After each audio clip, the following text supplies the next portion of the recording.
welcome back to Chat with Dissa, guys, and I'm back again with more information regarding EasyProperties. If you haven't watched the previous video that I did record about EasyProperties, you can click the link in my description or somewhere up here and watch that video to get the basic understanding of what EasyProperties is, because today I'm not explaining what EasyProperties is, I'm explaining how auctions work.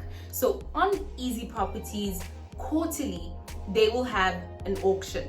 When they say quarterly, guys, you must just think, okay, quarter keing, we've got a year of 12 months, right? So what's a quarter? That's every 3 months. 3, 4, 3, 6, 9, 12, right? Quarter. So quarterly, meaning every 3 months, they will be having those auctions. Now, the auctions are there to give you, who has invested in a particular property and feels like, I don't want to be in that investment anymore for any particular reason, you can then sell your shares.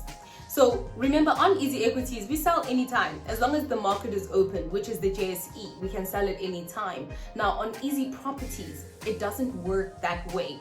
We have to wait for the auctions to happen in order for us to sell those shares. So if you're feeling like, naki sharp, I'm okay now, whatever reason, okay, it is a long-term investment, and I would really say try and stick with it for at least that 5 to 7 year period in order for you to get those dividends and see the growth in your shares. But if you just feel like right now I need my money back, those auctions would be what you need to time, right? Now, what about you who hasn't invested on EasyProperties and you wanted to buy property, but now the IPOs have closed, which were the initial public offering when they were raising the money to buy those units or that property that people have invested in. The auction is there for you as well. So as long as you have created your EasyProperties portfolio, you can then buy more shares during the auction, right? At the auction price. But also, if you've already invested, but there was an IPO back then that you missed out on. I missed out on a few IPOs. I don't have money anymore to buy more shares in those properties. So I could be like, okay, there's an auction for this particular property. And then I can buy those shares at the auction price. I can put in my bid as well. So that's what the auctions are for. Now let's get into how they work. Log on to your EasyProperties profile and click on Browse Properties. Click on Marketplace and wait for it to load the properties that are currently on auction. Properties that are currently on auction will be displayed. We have Black Brick, the Rockefeller, Green Park Reef Village, and the Blyde. So let's take, for example, you want to buy more of Black Brick. So you click on View Property. If you haven't already, you can go through the pictures of Black Brick and some information about this particular property. But right now, we're going to head over straight to the auction. Click on View Auction. It will show you the information regarding the market valuation of this property and other information that I've spoken about in my previous video about EasyProperties. And the auction for this property closes in 7 days and 23 hours, and this is live. So maybe by the time you watch this video, the auction would have closed.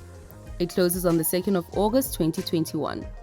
So as you can see, I only have 3 rands, but hopefully when you want to place your bid for this particular property, you already have your money reflecting on your portfolio and have deposited it. Before you place your bid, it's important for you to get a sense of what the final auction price might be. When placing your bid, you can look at the information on the left hand side, which are 2 particular forms of data.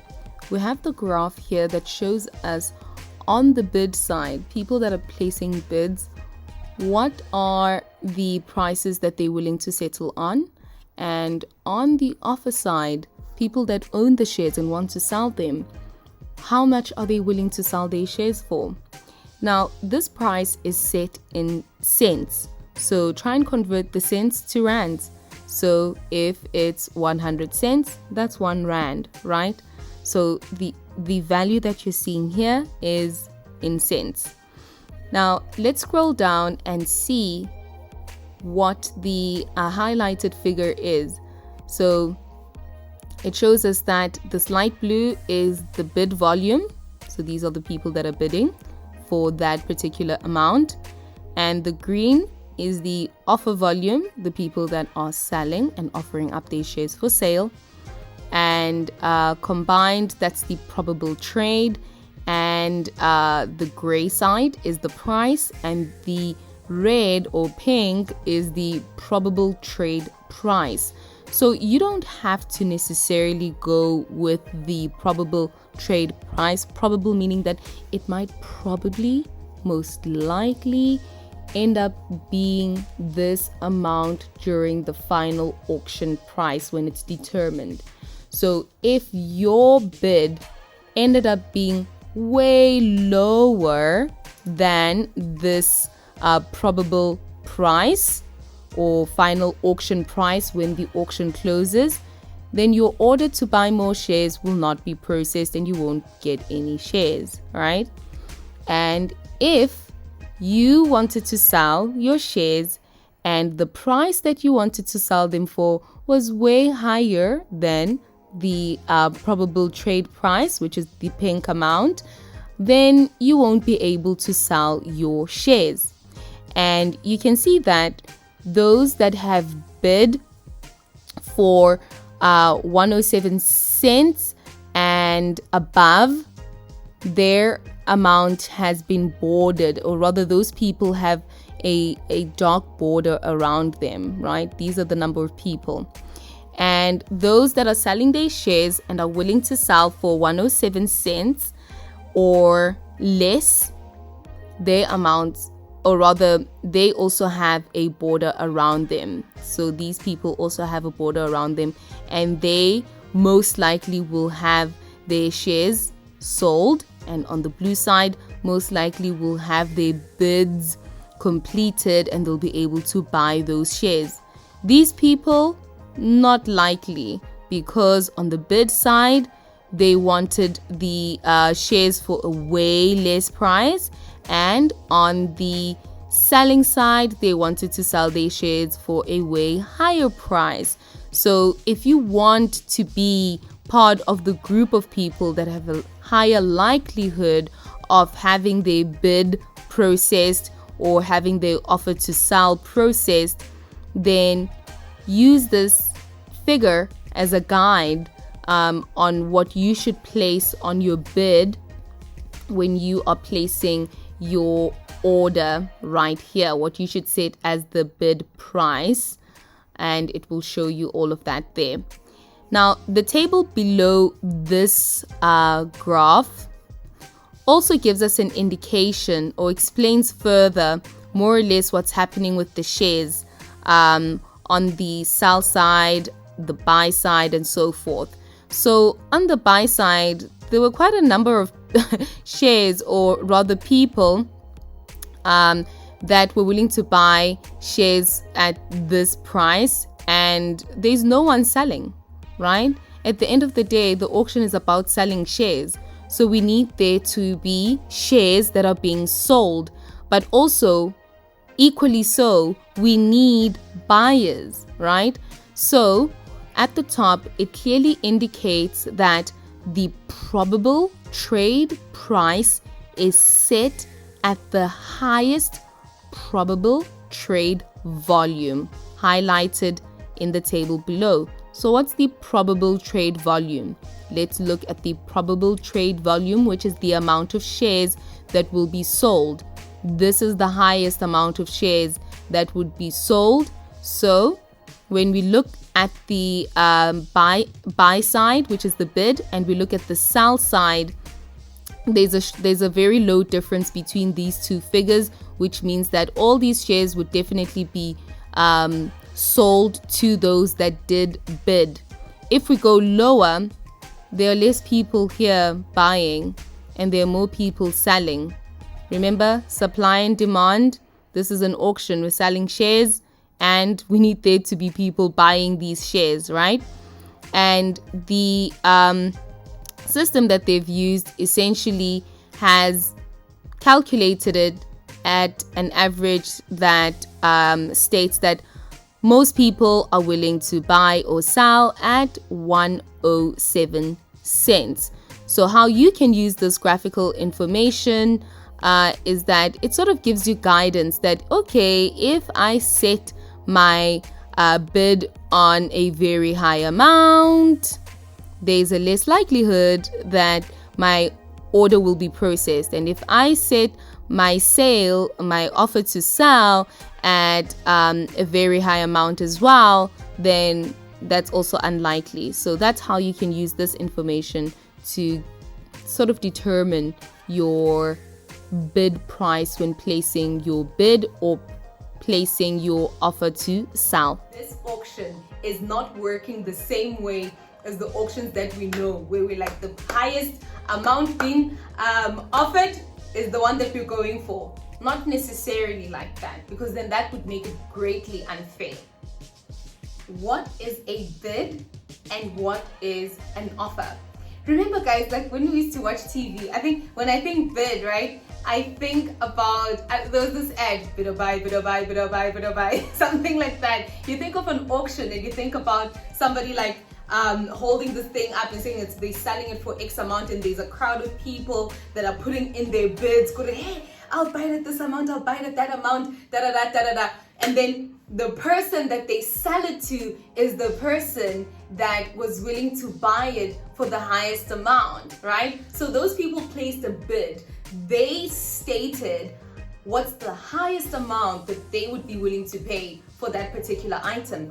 And that's exactly what you're doing as well on EasyProperties. You're essentially saying, what is the highest amount I am prepared to buy these shares for this particular property, right? That's your bid.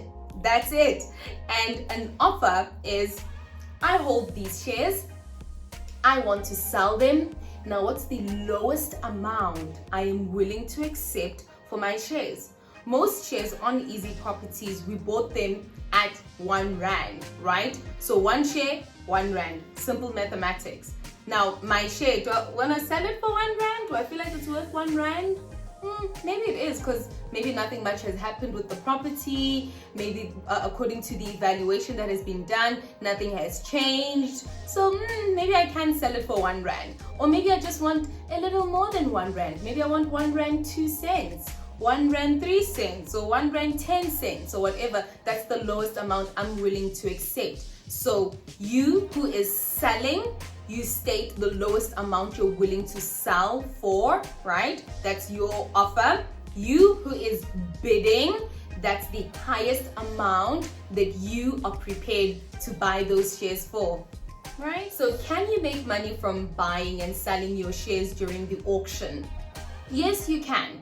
So if I own shares and I bought them at that time for like R1 or so, and now at the auction, because I want my money back, it so happens that the auction price lands at like R1 10 cents.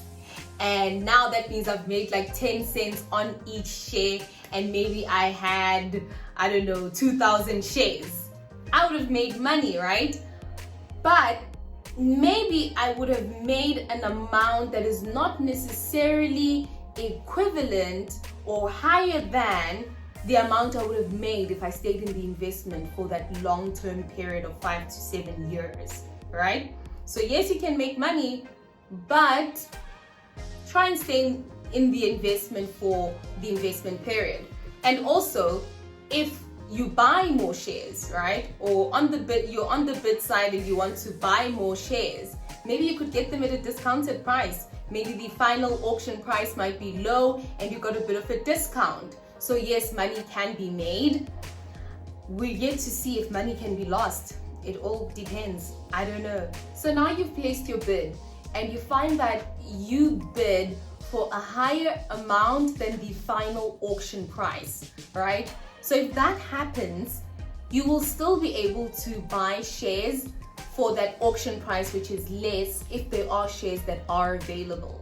So you bid at like 2 rand, you're like, yo, maybe these things are gonna end up being 2 rand. And then the final auction price is like 1 rand 10 cents. You'll still be able to buy them for 1 rand 10 cents only if there are shares available. If your bid price was lower than the auction price, that will not happen. You will not get to buy those shares. You just won't buy any shares because you bid for like 60 cents and then these shares end up being 1 rand 10 cents. They're not gonna automatically just give those shares to you. And if there are shares available, no, it's like you were willing to buy it for 60 cents, they end up being 1 rand 10 cents, so you get nothing. But that person that had bid for like 2 rand and then they end up being 1 rand 10 cents, I'm like, yeah, you can definitely still buy if there are shares available. But this does not mean that you must bid for high extreme amounts so that you can get a chance to buy the shares. Doesn't mean that you should bid for a higher amount necessarily, but rather use that probable trade price as a guidance, right, for your bid that you're placing to buy. So what would happen if your offer to sell your shares is higher than the auction price? Your shares won't be sold. But if your offer to sell was lower than the auction price, then your shares would be sold. Now, shares are allocated on a first come, first serve basis. So if you wanted to put in a bid to buy or an offer to sell, you need to do so right away because it's based on first come, first serve. So at the end of the auction, you will get an email that will either speak about successfully being able to buy more shares or successfully being able to sell your shares, or that your order has been cancelled. If you get the cancellation email, it means that your bid to buy or your offer to sell was unsuccessful. Remember, with your bid to buy more, if your bid was too low, then they were not going to sell those shares for you, right? When the final auction price comes out and it was 1 rand 10 cents and you wanted to buy them for 60 cents, unsuccessful transaction, right? Or if you wanted to sell your shares and you wanted to sell them for an amount that was way too high, higher than the auction price, the same thing would happen. And if you already had shares and you wanted to sell and it was unsuccessful, those shares will be returned to your portfolio. So that means that they were not sold, but EasyEquities would let you know if your bid to buy or your offer to sell was successful or unsuccessful. Alright guys, I hope that explanation was simple for you to understand and you feel more confident to place your bids and your offers on EasyProperties. If you have any other questions, please leave them in the comment section or head over to my Instagram page, financialchats_Tessa. Thank you for watching. Nakansa. Thank you. Goodbye. See you on the next one.